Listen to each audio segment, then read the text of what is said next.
Salut à tous, c'est Axel de blogn8.fr.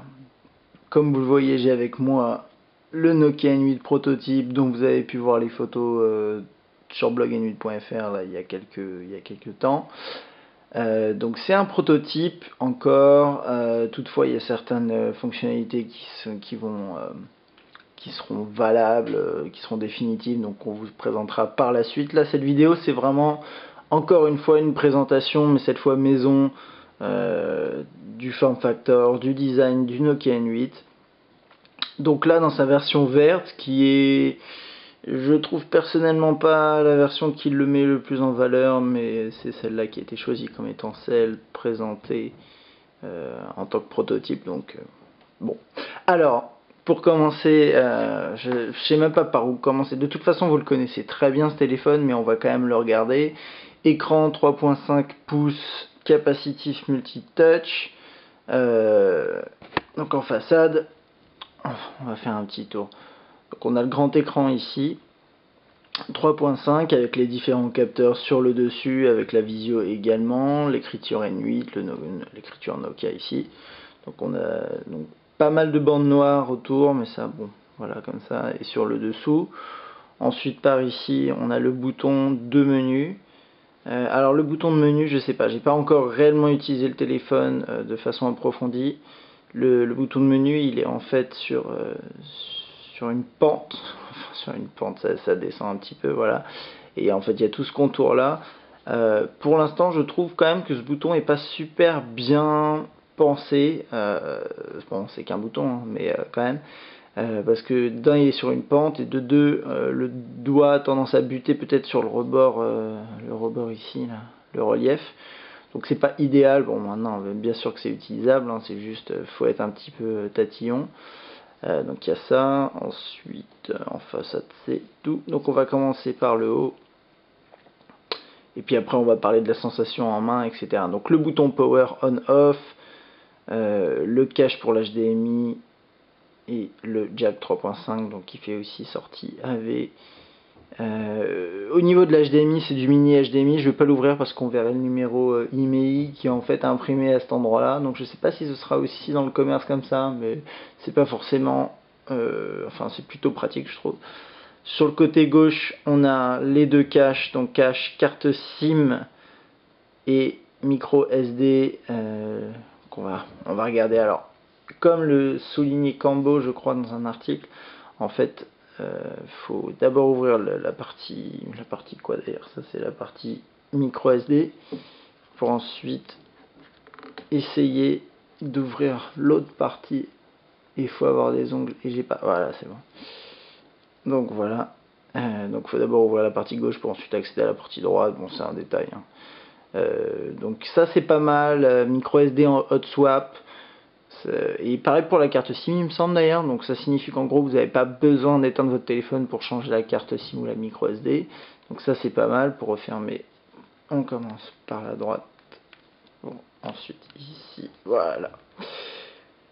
Ensuite là le micro USB avec sur le côté un petit voyant qui s'allume pour dire que en gros le téléphone est en train de charger. Là on voit les deux fameuses, enfin une ici et l'autre de l'autre côté, vis étoiles qui permettent, si vous avez vraiment besoin d'accéder à la batterie, d'enlever toute cette partie là et d'accéder à la batterie. De l'autre côté les touches de menu, les touches de volume, pardon. Volume, et qui permet également de zoomer, dézoomer quand vous filmez notamment. Là ensuite c'est le petit slide qui permet de verrouiller, déverrouiller le téléphone, et le bouton de l'appareil photo. Alors on va passer chacun des boutons en revue parce qu'ils ont des styles vraiment différents. Et alors pour commencer, celui-là il s'enfonce pas mal, donc bon, ça se verra assez mal dans la vidéo. Mais voilà, vous voyez, on peut l'enfoncer pas mal, ça nous change un peu, et la sensation, ouais, quand on le touche, c'est ok.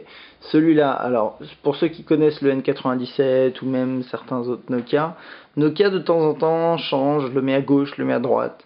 Sur le N97, il était à gauche. Sur des téléphones comme le C6, il est à droite. Donc je sais pas trop.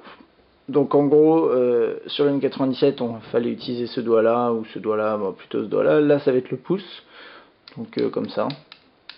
et le bouton est assez gros finalement et accroche pas mal au doigt. Donc il est pas mal, il ressort pas trop, mais il est pas mal, il accroche le doigt, il n'y a pas de souci. Ensuite ici on a le bouton pour l'appareil photo, donc qui ressort pas beaucoup comme vous le voyez là. Et c'est un bouton qui fait un petit bruit, je pense que vous entendez. Donc en gros, il y a plusieurs étapes. La première c'est ça, toc, et ensuite vous pouvez appuyer et il s'enfonce un peu plus. Donc en gros c'est focus, ensuite prise de photo. Le bouton est pas mal, il a l'avantage d'être large, c'est-à-dire que quand vous prenez le téléphone comme ça, vous avez le doigt, vous n'avez pas besoin de réfléchir où est le bouton, vous tombez directement dessus et ça s'enfonce assez bien. Donc globalement, des boutons qui ont des styles différents mais qui sont assez sympathiques. Sur le dessous, on a on a quoi déjà? Ah oui, j'avais oublié. C'est vrai que ça c'est assez étrange. C'est un port qui permet de charger son téléphone avec un chargeur classique de chez Nokia. Donc Nokia a choisi de proposer les deux, c'est-à-dire vous pouvez charger à la fois en micro USB et à la fois avec le chargeur classique qui n'est pas fourni, il me semble, ce qui serait logique. Pourquoi avoir fait ça? Moi je trouve que c'est une bonne idée. Maintenant c'est vrai que sur un N97 ils sont passés en full, ils étaient déjà en full micro USB, donc pourquoi rajouter ça sur le N8? Peut-être une demande des consommateurs, je ne sais pas. Après on a toute une série d'écritures dessus, donc je sais pas, c'est pas très intéressant quoi. Voilà. Et c'est pour info, normalement c'est des écritures qui doivent se trouver, être facilement consultables entre guillemets, je sais pas par qui, en ouvrant la coque du téléphone, sauf que là comme c'est pas possible parce qu'il faut dévisser, ils sont obligés de le mettre sur le côté, enfin ici bref on s'en fiche un petit peu. Et l'arrière, donc bien sûr vous aurez pas d'autocollant normalement. Voilà, l'écriture Nokia N-Series là qui est un peu abîmé, il a dû pas mal vivre ce téléphone. Mais bon, donc ça c'est sympa, c'est un peu en relief et tout. Et le bloc, entre guillemets, le bloc élément de l'appareil photo, donc bloc parce qu'il ressort pas mal quand même finalement. Donc avec l'appareil photo 12 mégapixels, le gros flash au xénon et le haut-parleur sur le bas. Donc finalement, alors ce bloc là, c'est un bloc qui... moi franchement quand j'ai vu le design au début je l'ai trouvé assez moche, mais d'un c'est justifié par l'appareil photo 12 mégapixels, à mon avis c'est simplement ça. Ils avaient besoin d'un tout petit peu plus de place et ils ont dû mettre un bloc qui ressort et on s'y habitue et finalement quand on le tient dans sa main, le doigt en fait se cale en dessous et c'est pas plus mal quoi, ça a été bien pensé en fait. Je vais passer direct sur la prise en main, mais en gros quand vous le tenez dans votre main, vous avez le doigt qui se cale derrière ici, le petit doigt qui se cale ici, mais ça c'est bon, c'est moi. Et ensuite après vous pouvez appuyer sur le bouton là comme ça avec votre pouce.